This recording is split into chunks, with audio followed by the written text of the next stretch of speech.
What up, everybody? I just finished a great episode with Savannah McCann. Savannah is a sports reporter in the DC area.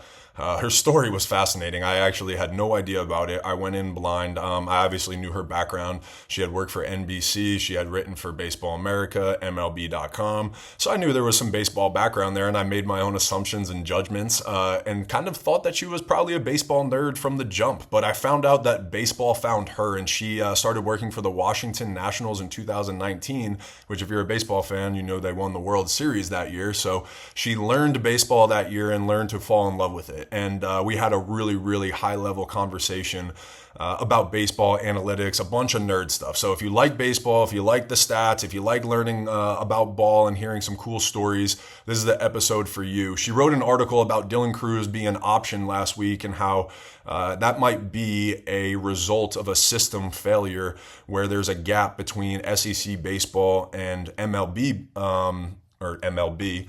And more specifically on the hitting side of stuff. So I shared with her that it was a bit triggering for me to see that at first, but then I read the article and I was absolutely wowed. So we dove into that stuff. We talked about it at a high level, and I really enjoyed the conversation. I think you guys are too.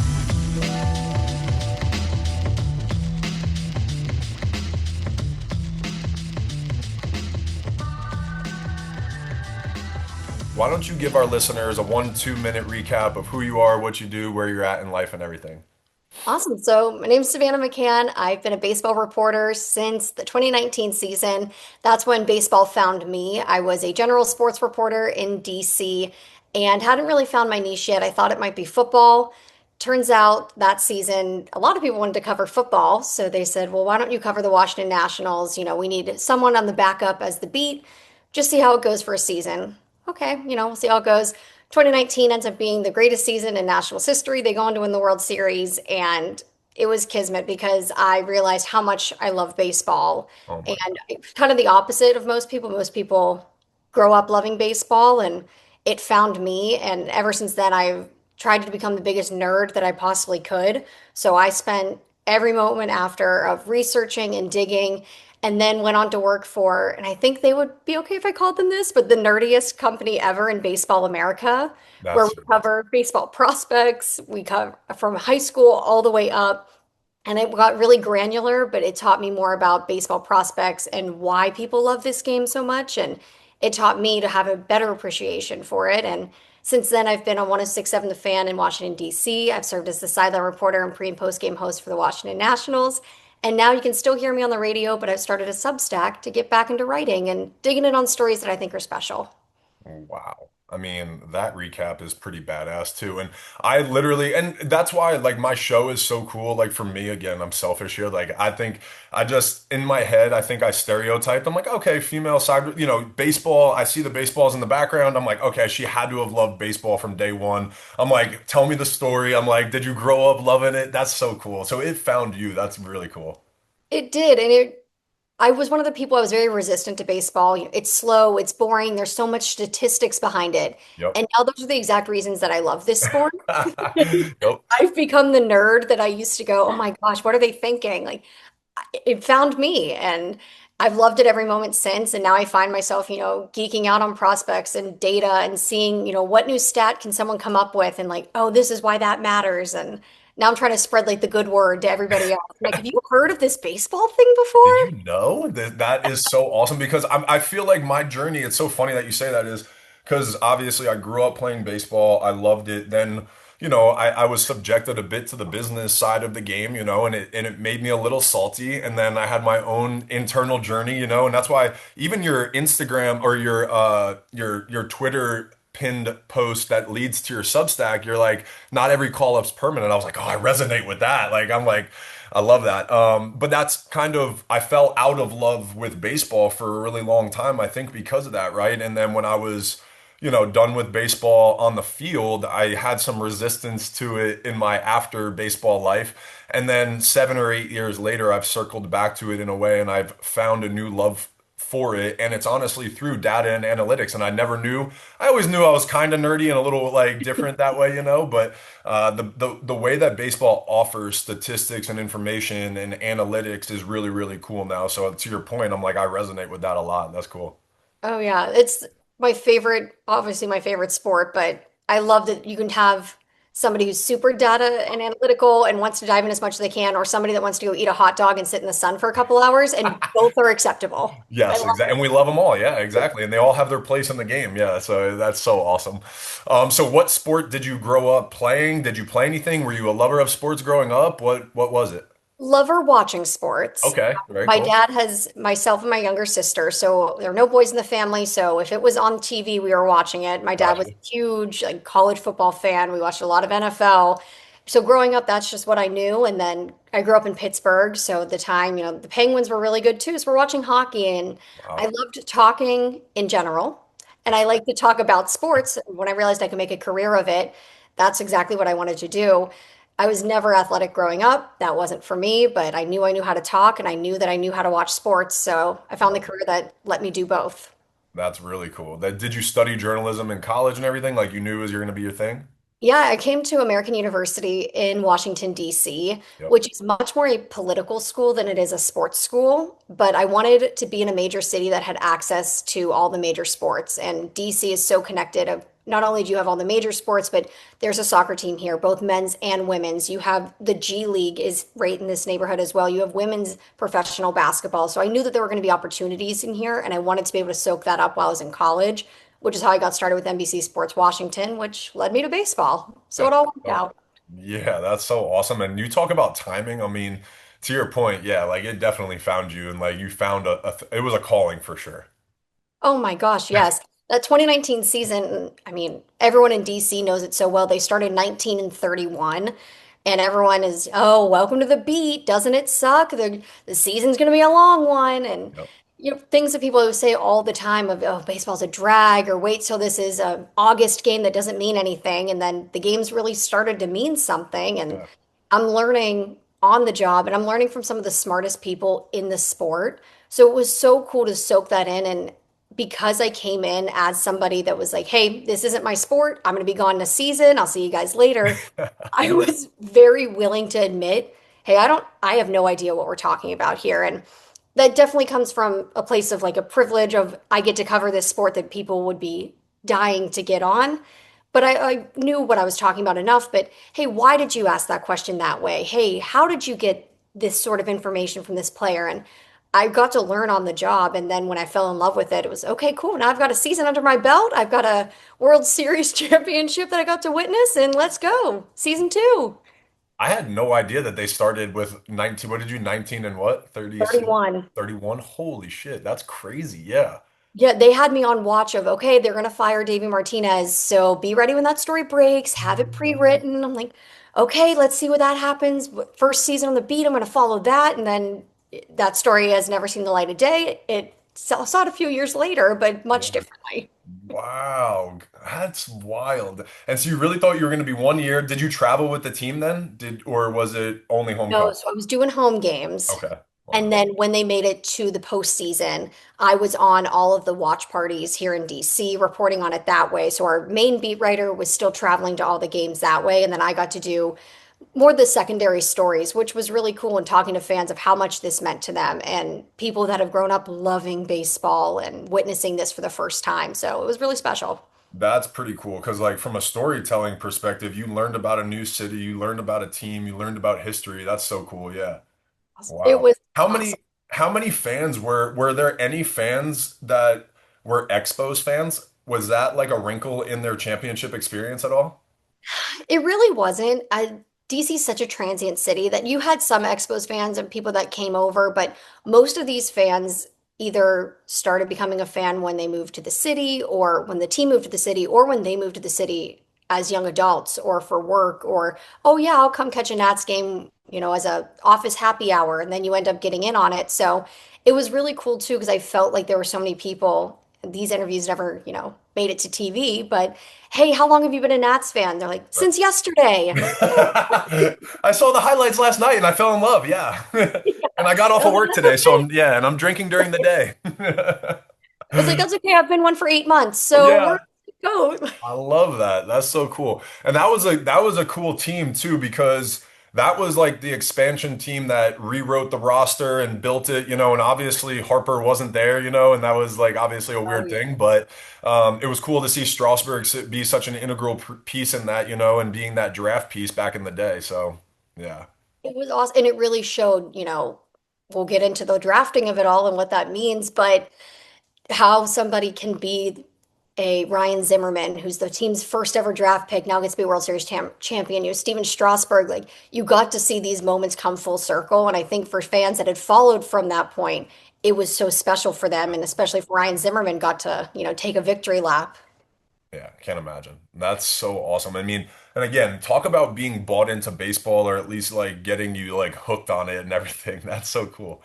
All right, talk to me a little bit before we really nerd out on these conversations and stuff that I want to dive into. Talk to me. I've been a huge Baseball America fan, right? So since I was in 2007 in high school, when they started coming out with the rankings and I made the rankings, right? So like my Baseball America, all that stuff, yeah, no, I felt it, but like as a kid, that was like a big deal, right? So talk to me about that journey. That was really cool. How'd that opportunity come? Yeah, so at the time, I spent a season working for MLB.com, and that was the 2021 season. So they still weren't really traveling their beat reporters. Okay, So when a team would travel to DC, I was the beat reporter for the visiting team. So that way they didn't have to travel. I already live here. So gotcha. I got to kind of parachute in on 30 different teams. And I loved being able to do that, talk to different clubhouses. But I wanted a little bit more stability in the reporting because you would get to know a team for 3 days and then they're gone, never to be seen again for the rest of the season.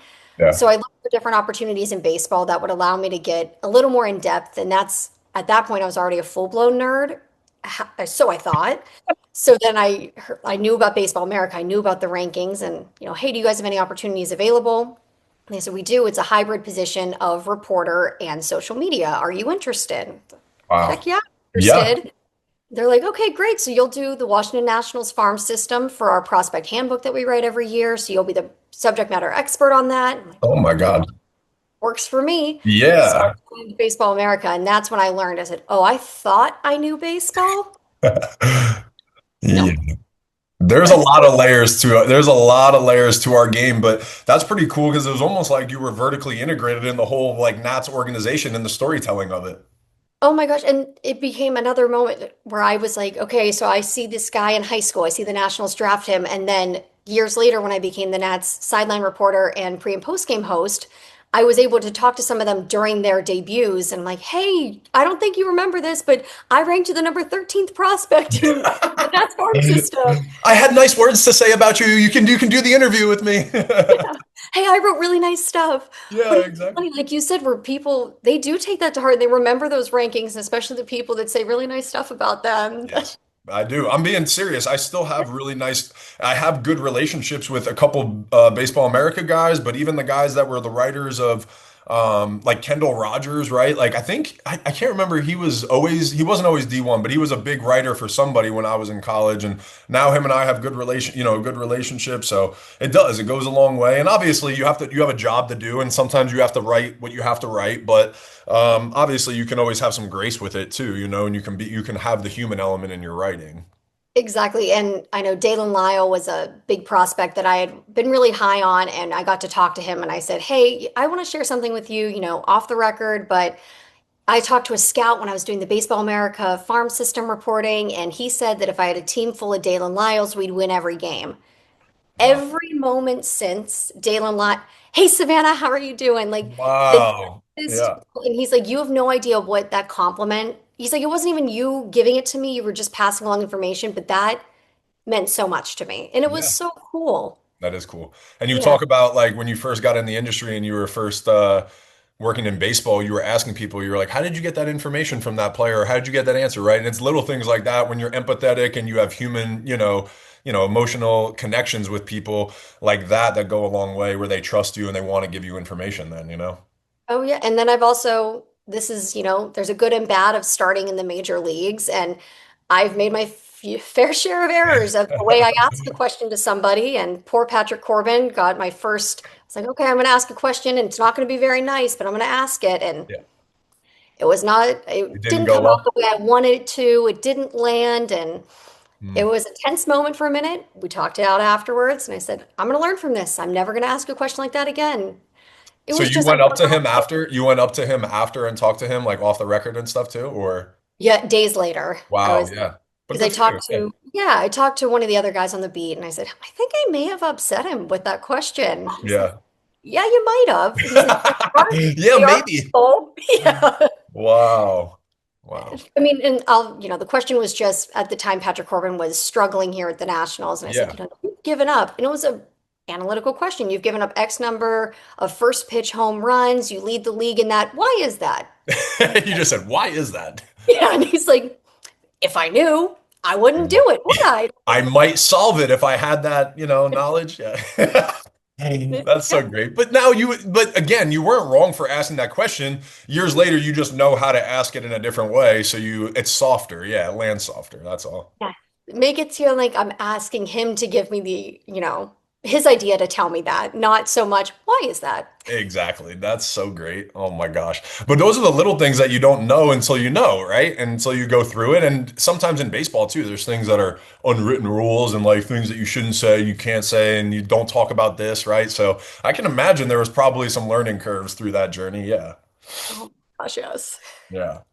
All right. Well, I want to talk about this. This grabbed my attention because so this year, I've always loved college baseball, obviously. And my background, I played 3 years at LSU, and it was a big part of my journey. So I've always followed college baseball, but this year I'm doing some media stuff, and I've again, there's so much analytics and things that you could fall in love with, right? So I've fallen down the rabbit hole, and college baseball I've fallen in love with in a new way this year. And then I read your tweet on my timeline and I hadn't followed you. It just came up, it's the new algorithm and everything, and they send you things that they know you'd be interested in. And at first, I think I told you this in my first message, it like triggered me a little bit. I was like, no way. What is she talking about? But it made me want to read the article, not in a way that it was like clickbaity, but in a way that I was like, what am I missing on this? Because I think it's the almost the exact opposite, right? But you brought up some really good points in that. So what kind of triggered the response or like the reason for you to go that route to write that article? Maybe Yeah, I should so maybe I should read it first so people hold on, let me read yeah, it. go So ahead. yeah, so you wrote Paul Skeens, Rookie of the Year plus Cy Young, Dylan Cruz, option to AAA. 3 years after going 1-2 in the MLB draft, the gap isn't just about talent. It's about development and a system that might be failing elite hitters. And then you went on to, quote a little bit of your article talking about the SEC and the MLB gap. And I've, again, was like, huh, so that's interesting to me. Again, I want to know where it came from for you, I guess. Yeah, so with this Substack, I told myself I wanted to write stories that interested me, stuff that I thought other people, maybe they didn't think of it this way, or I didn't want to write newsers, I didn't want to write gamers. I wanted to write Right. something thought-provoking. So when Dylan Cruz was optioned to AAA, DC and especially Nats fans were in a frenzy of, this was our guy. What the heck is going on here? We've known he's struggled, but send him to AAA. So I'm thinking to myself, how did we get to this point where Dylan Cruz is being optioned down to AAA? And he was the guy. I was at Baseball America. I was at his draft. I talked to him just after the Nats selected him for the Washington Nationals, Wow. interviewing him, and I was just as excited about him as everybody else was. And now we're at this point where, it just seems like he can't hit the way that he did in college. And I thought to myself, there has to be more than this. This isn't, a case of, oh, everybody got it wrong. Right. That doesn't happen in a prospect like Dylan Cruz. Maybe there's something deeper here. So that's where I started to dig in and I found, maybe the SEC gap is a bit bigger than people think it is, and that these prospects aren't plug and play into the major leagues or AAA anymore, that they need time to develop in the minor leagues and to adjust to a hitting that's completely different than the SEC. And Wow. that's where I ended up digging in on some numbers of Friday night performance against aces. You have guys like Paul Skeens on the mound who, yeah, Paul Skeens was able to plug and play right into an MLB lineup, but he's a special guy. Right. So you have guys like that on Fridays, but then who are you facing midweek? Who are you facing even on a Sunday or a Saturday? So I looked at Dylan Cruz's numbers along with a bunch of other SEC guys that were recently drafted and saw that there were pretty big jumps in strikeout numbers, in home run rate, in a bunch of different statistics between Friday night and the rest of the week. And I thought, okay, well, if we're taking just the numbers at face value, which people tend to do, and So when the numbers are as big as they were, if you're batting 450, yeah, of course this guy's going to be able to hit. There's no doubt about it. But then you dig in a little deeper and see, Dylan Cruz had a 62% strike increase on Friday nights versus everybody else. Ooh, maybe this guy's a swing and miss problem. Maybe there's a little more underlying data that we haven't looked at yet. And it was really interesting to dig into it more and more of, I don't think this is a Dylan Cruz issue. I think this may be a player development issue and potentially an SEC issue that they're working on, just haven't gotten to yet. Yeah, and I think what intrigued me so much and really got my brain going so much that I thought you made such a good point of was these pitching labs that pitchers have, those tools are so much more advanced, right? And pitchers can do so much more to advance themselves than hitters can. Because hitters, you got to go get those reps, right? Part of the reason that a hitter, doesn't make that jump to the major leagues is, hey, you got to go see some levels of shit because these pitchers are really different at each level, right? And when you get to the top, it's even more. So is that something you saw too? I know you obviously wrote about it, but Yeah, absolutely. And especially in college, like you can build, and I said this in the article, you can build a amazing ace in a lab because you can teach them exactly here's how you need to throw this, here's the angle, here, whatever, work on a new pitch. And then they can go and use that in a game and test out new pitches during a game. And they can go and work on different things or tactics or tunneling, all these different ways that they're able to use that and implement it into games. Where for hitters, you can practice as much as you want in a hitting lab because I know LSU has an insane facility and a bunch of SEC schools do, where you're given all the tools off the field that you're able to work on and get better and use VR to hit these guys. But then in the game, okay, if they're not throwing those insane pitches to you, you're going to sit and you're going to wait for the fastball to come right down the middle because it's going to come and you're going to smack it out of the park and you get a home run. yeah. So it more so is you don't get to have these reps in a game because you still have to hit. Yeah, you got to perform on the field and do what's right for the team. Yeah, so you're not really developing, right? Like, or doing what's maybe best for your major league journey. Yeah, exactly. And that's where it's like there's little things that are happening in the game. That's where I'm trying to remember the name of the technology, but you've probably seen it, but where they can simulate the exact spin of a pitch and an arm angle right there. I forget the name of the machine, but a couple college programs have it now, and maybe that's one of the pieces that helps. It definitely does help. And I know that teams have it. And then this is the maybe even bigger part of it is, and especially in Dylan Cruz's case, he came to the Washington Nationals before this new regime change. So he came into a program that didn't invest in technology and data. So he went from the SEC that had everything you could Wow. possibly need and more. And then, hey, can I go use the track jet machine? Oh, we Right. don't have one of those. Right. Exactly. Okay, can I get some more data on this? Yeah, we don't have that. Okay, so you go from getting used to using these fancy pieces of technology and machinery that should be standard, but then you have teams that don't invest in it, don't believe in it, whatever the case may be. You can't use it, you can't work on it then. So how do you fix it when you've been told this is how you fix it Yeah. when When the you don't, tool? yeah, you don't have the same tools. It's so funny because when I played ball, it was like, oh, you're going to take a step back because the stadiums, the amenities, the food, right? The nutrition, like the same supplements that you had at LSU, you won't have in low A, high A, double A, and everything. And now it's technology, it's TrackMan, it's data, it's information, it's feedback, it's cameras, it's systems. So that's so interesting. So what do you think is that solution? Is it, I don't even know. Do you think that have again, I'd be interested to hear your feedback on the post too. Yeah, so I know that Major League Baseball is trying to get teams to invest more and make things standard across all minor league facilities as well as major league facilities, but especially in the minor leagues because you have teams that are willing to spend and teams that aren't. So you need to make it a level playing field. Otherwise, the rich teams are going to run away every single year. And Exactly. obviously, the CBA coming up, we're talking a lot about teams that spend a lot of money and teams that spend no money. But I think that is a huge thing to start. And then also, when you're in the minor leagues or if you're in SEC, the biggest thing that coaches can do is teach you, and I don't know if this is possible, but try to teach you, here's what you're going to see, here's how you can hit that and make a plan, here's how you learn to adjust on the fly versus let's wait and do it in the piece of technology later. if I'm seeing this, I'm going to do this. And teaching instinct, if you can do that, Yeah. is let's take a look at it later and we'll adjust. So learning to adjust in the moment, I think, is something that a lot of people are starting to miss because technology has taken over so much. And it's funny you say that because I'm up here in Michigan and I'm working at a baseball training facility, right? DJ LeMahieu is one of my best friends. We played together and it's his training facility. And the pitching development side of stuff, we use the technology, but it's not something we're dependent upon, right? And I think a lot of this generation is so much in a lab and used to that they miss a little bit of those real life adjustment moments, right? Those things that teach you to compete and how to be a good baseball player. And so little things that we're trying to do is like, for example, tomorrow night, I'm throwing live batting practice against high school hitters.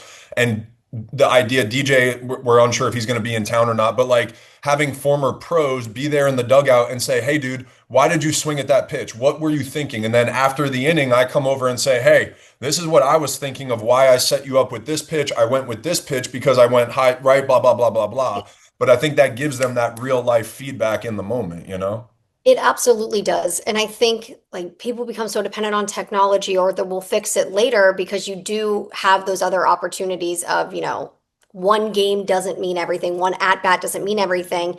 Oh, shoot, I missed it on this one. I'll get it the next one versus I'm going to compete right now. Here's how I'm going to make a live adjustment. Hopefully that's okay. So I think Yep. it's giving players too the not only the confidence, but also the permission to, if you see something, change it in the moment, do something about it, make that tweak, and your body. And I think we're losing that because it's okay. I've been told my angle has my elbow has to be perfectly at this degree, and then this has to be right here, and then I'm off. And it's like, no, you know your body.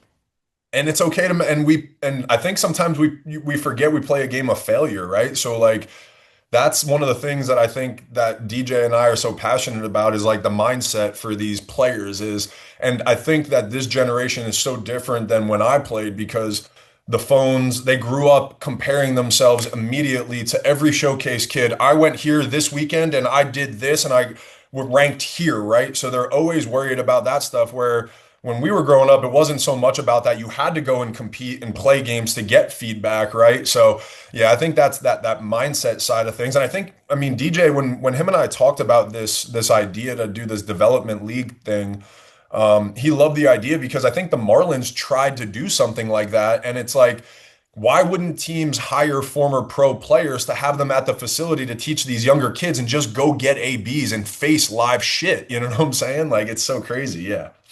No, it's a fantastic idea. And I do think it's going to be a way that you can level up on somebody else's if you have that experience and you get to talk to former pro players of ask them questions, learn from them in the moment until, you're not waiting until it's too late or waiting until you have a problem and then I need to fix it.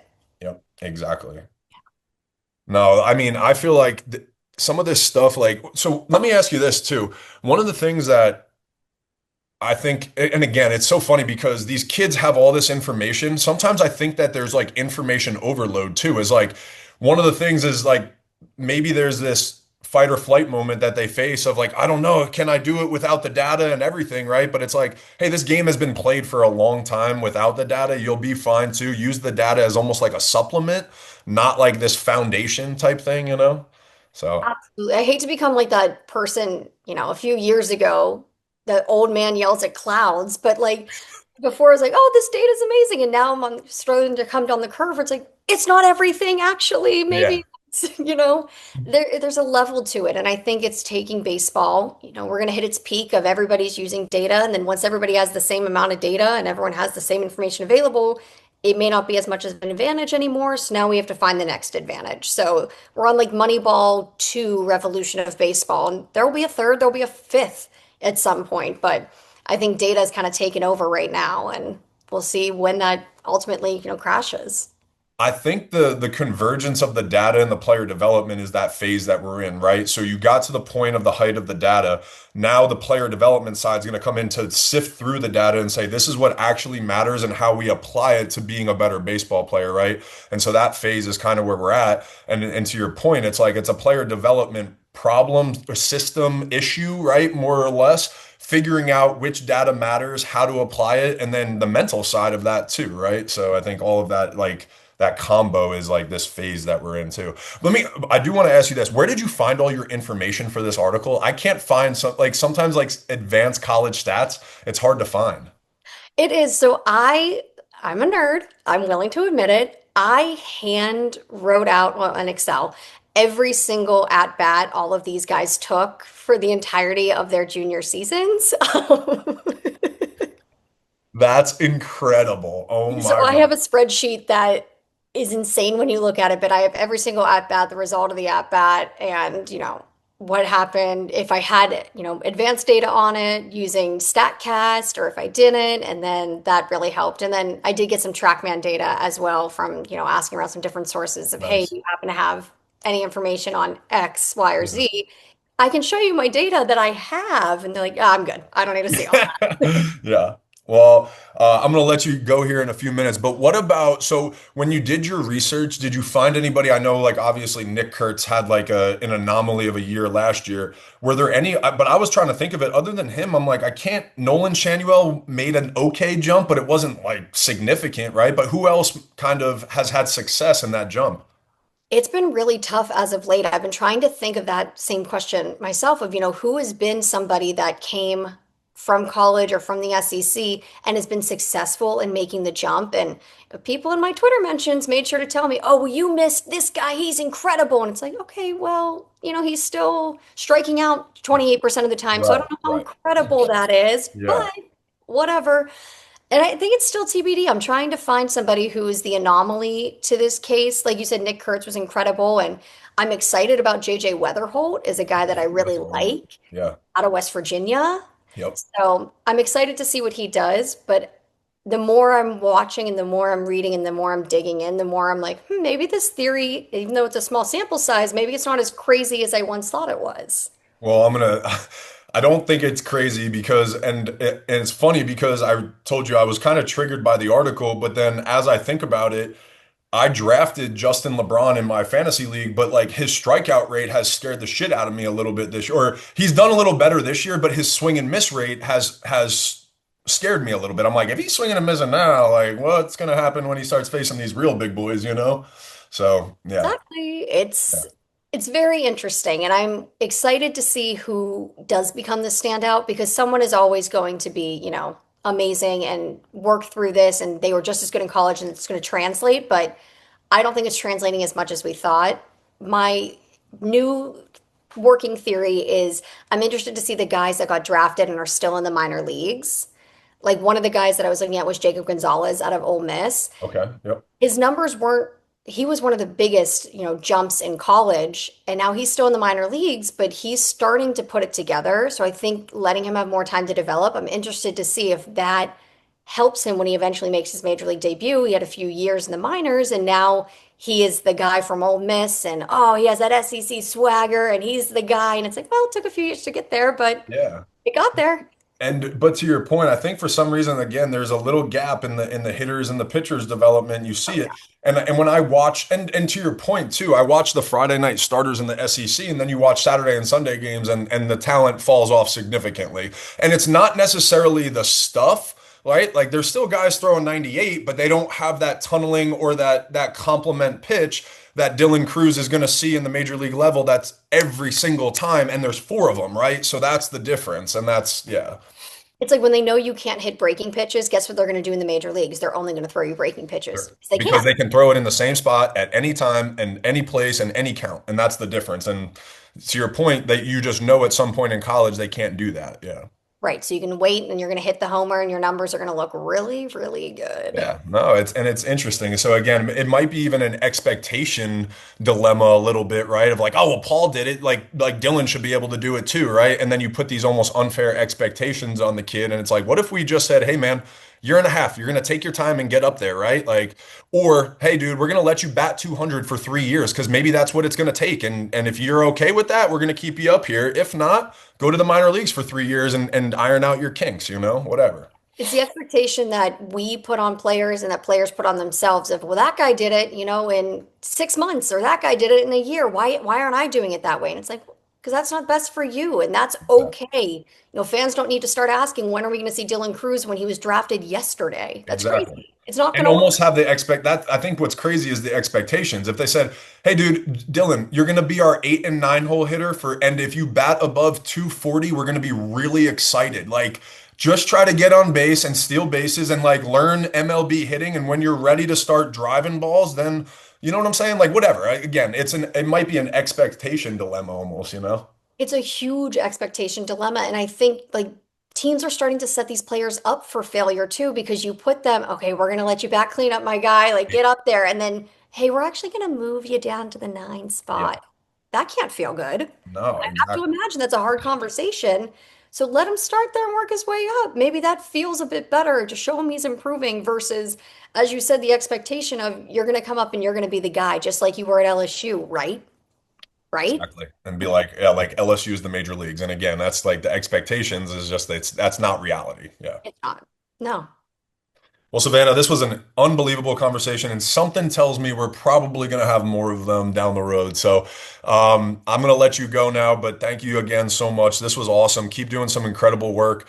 I'm going to make sure I share all your stuff and I subscribe today. But where else can they find you? And I know you can share your Substack real quick. Yeah, so my Substack, it's my name, Savannah McCann, but I have the exact same handle on every single social media profile. It's at SavJ, SAVJAYE. So you can find all of my work there.